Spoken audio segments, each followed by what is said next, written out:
Getting a peace deal in the Middle East is such a priority to President Obama that his first foreign calls on his first day in office were to Arab and Israeli leaders. And on day two, the president made former Senator George Mitchell his special envoy for Middle East peace.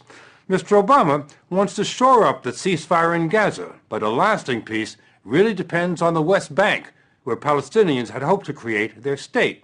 The problem is, even before Israel invaded Gaza, a growing number of Israelis and Palestinians had concluded that peace between them was no longer possible, that history had passed it by.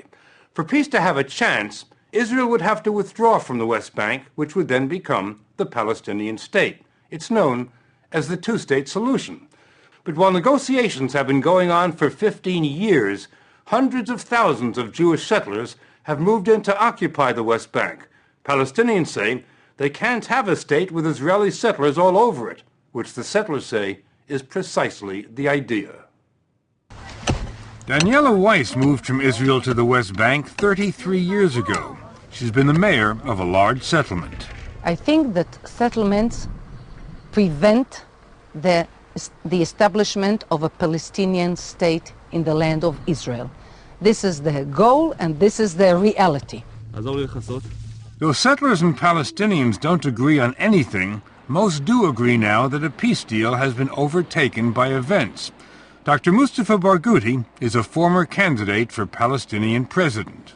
While my heart still wants to believe that the two-state solution is possible, my brain keeps telling me the opposite because of what I see in terms of the building of settlements. So in a way, these settlers are destroying the potential peace for both people that would have been created if we had two-state solution. And he told us Israel's invasion of Gaza, all the death and destruction, convinces him that Israel does not want a two-state solution. I am very worried that what Israel has done has furthered us much further from the possibility of two-state solution. Palestinians had hoped to establish their state here on the West Bank, an area the size of Delaware. But Israelis have sliced it up with scores of settlements and hundreds of miles of new highways that only settlers can use. Palestinians have to drive or ride on the older roads. When they want to travel from one town to another, they have to submit to humiliating delays at checkpoints and roadblocks. There are more than 600 of them on the West Bank. Why do the Israelis have so many checkpoints? I think the main goal is to fragment the West Bank. Maybe a little bit of them can be justified because they say it's for security, but I think the vast majority of them are basically to block the movement of people from one place to another. Here's how they block Dr. Barghouti. He was born in Jerusalem, grew up in Jerusalem, and worked in a hospital there for 14 years. 4 years ago, he moved to a town just 10 miles away. But now, because he no longer lives in Jerusalem, he can't get back in, ever. Now, 1 minute. You cannot go to Jerusalem? At all. Can't you get a permit to go? I asked for a permit to go to Jerusalem during the last 2 years, about 16 times. And 16 times they were rejected. Like most Palestinians, I don't have a permit to go to the city I was born in, to the city I used to work in, to the city where my sister lives. Here's what he's up against. Scores of Israeli settlements dominating the lowlands like crusader fortresses. Many are little cities, and none of them existed 40 years ago. The Israelis always take the high ground, sometimes the hills, sometimes the homes, and sometimes Arabs are occupied inside their own homes. This house, for example, the highest house on the highest hill overlooking the town of Nablus. We learned that Israeli soldiers often corral the 4 families who live here and take over the house to monitor movement down below. We're going into an apartment owned by Mr. Nassif here in Nablus. We understand that Israeli soldiers came in this morning and, without any notice, without any invitation, came into the apartment and have been there ever since. We cannot speak with you. There is a soldiers. The soldiers? Yes. What are they doing here? We are prison here. What's happening? They are keeping here, and the soldiers upstairs.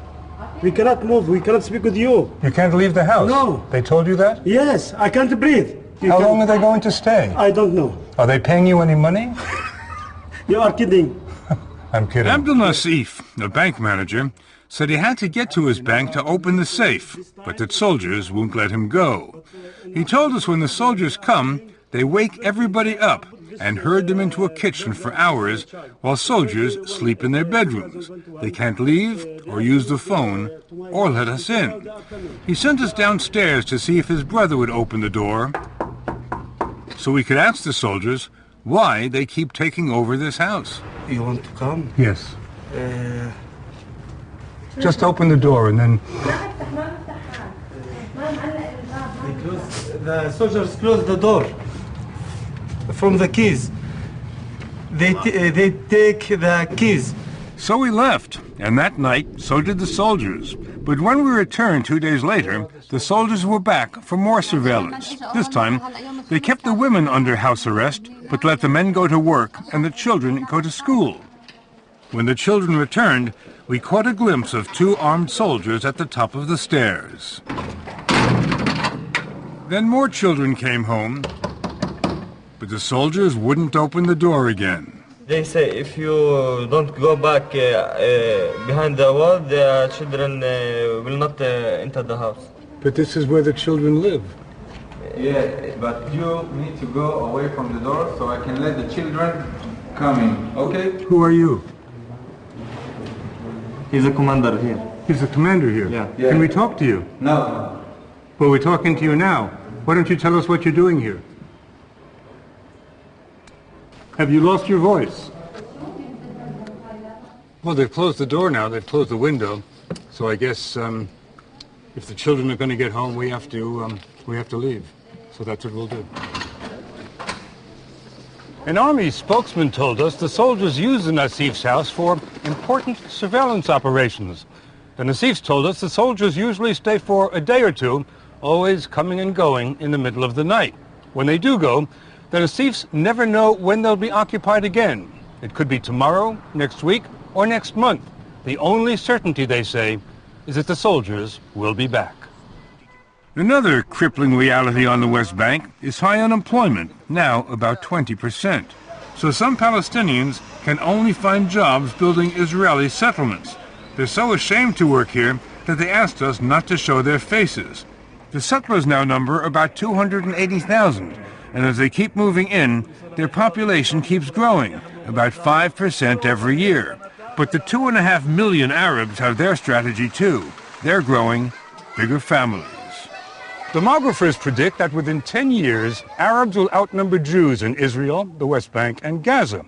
Without a separate Palestinian state, the Israelis would have 3 options, none of them good. They could try ethnic cleansing, drive the Palestinians out of the West Bank. They could give the Palestinians the vote. That would be the democratic option, but it would mean the end of the Jewish state. Or they could inflict apartheid, have the minority Israelis rule the majority Palestinians. But apartheid regimes don't have a very long life. Unfortunately, and I have to say to you that apartheid is already in place. Apartheid is already in place. Absolutely. Apartheid? Israel is building what it calls a security wall between the West Bank and Israel.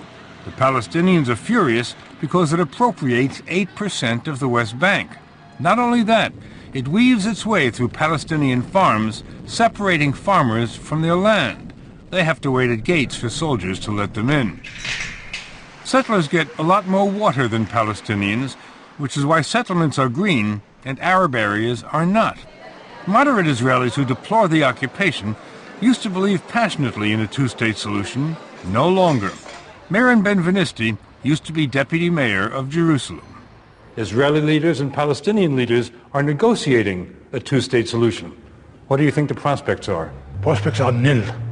The geopolitical condition that's been created in 1967 is irreversible. Cannot be changed. You cannot unscramble that egg. Does this mean that the settlers have won? Yes. And the settlers will remain forever and ever? I don't know forever and ever, but they will remain and will flourish. The settlers, the attitude that I present here, this is the heart, this is the pulse, this is the past, present, and future of the Jewish nation. So you're saying, basically, that you and your fellow settlers are immovable? I say that we and the settlers here are immovable. We will stay here forever. But one very important Israeli says she intends to move them out. She's Foreign Minister Tzipi Livni, a candidate to become Prime Minister in elections next month. She's also Israel's chief negotiator with the Palestinians, and she told us peace is unthinkable with the settlers where they are. Can you really imagine evacuating the tens of thousands of settlers who say they will not leave? It's not going to be easy, but this is the only solution. But you know that there are settlers who say, we will fight, we will not leave, we will fight. So this is the responsibility of the government, of the police, to stop them. As simple as that. Israel is a state of law and order. And disorder. Here's what happened 3 years ago when the army evicted just 9 families from a West Bank settlement called Amona. It was chaos, the first time since the creation of the state that Jews were in pitched battle against Jews. To Israelis of all stripes, it was not a pretty picture, and it made the government loath to try again. Officials fear that more battles to empty settlements could rip Israel apart. They're afraid that religious officers in the army, and there are an increasing number of them, would disobey any order to evict settlers. There will be a mutiny in the army. A mutiny in the army? I think a mutiny against such an illegal order will make our army only stronger. The army is evicting Arabs from their homes in East Jerusalem, which Palestinians hoped to make their capital. Outraged, Arabs tried to save their homes, but the Israelis had the guns. Israel demolished more than 100 Arab homes in the past year, ruling they'd been illegally built. Arabs say this is just another tactic to drive them out. But officials say they also knocked down unauthorized Jewish buildings on the West Bank. They're put up by youngsters, the next generation's campaign to populate the land. Daniella Weiss told us they will not be stopped. The army tore this down this morning. Yes. And now you're rebuilding it. Yes, and we will have the upper hand. But the army will tear it down again. So we will rebuild it. The experience shows that the world belongs to those who are stubborn, and we are very stubborn. Stubborn, she says, because they were ordered to populate this land by no less an authority than God. This is the mission of our generation. The most important point is